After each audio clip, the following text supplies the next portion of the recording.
जाता था आज अंधेरे में डूबा हुआ दिखाई देता है, लेकिन ऐसा क्यों है? तफसीलात वजाहत अली आबिदी की रिपोर्ट में देखते हैं।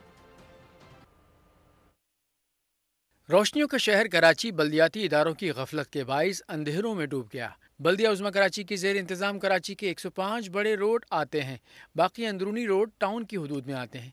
कराची के 105 रोड में university road, Rashid Minhaj road, शाहराह पाकिस्तान, शाहराह Noorjahan, Abul Hasan Asfahani road, stadium road, Sabzi Mandi road, Teen Hatti road, Baloch colony road, Korangi causeway road शामिल हैं। कराची की तमाम सड़कों से स्ट्रीट लाइट्स के साथ साथ पोल भी गायब हैं। मेयर कराची मुर्तजा वाहब कहते हैं इस स्ट्रीट लाइट्स की बंद होने की बड़ी वजह लोड शेडिंग भी है। सारी जगहों पे जो एट टाइम्स आपको स्ट्रीट लाइट बंद नजर आती है ना, वो लोड शेडिंग की वजह से भी नजर इशू होता है। तो ये एक दिक्कत है जिसका हमने हल निकाला है। हम लाइटों को सोलर पे शिफ्ट कर रहे हैं। कराची में स्ट्रीट लाइट्स बंद होने के बाइस स्ट्रीट क्राइम में भी इजाफा हो रहा है।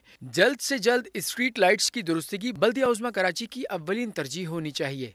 वजाहत अली आबिदी, बोल न्यूज़।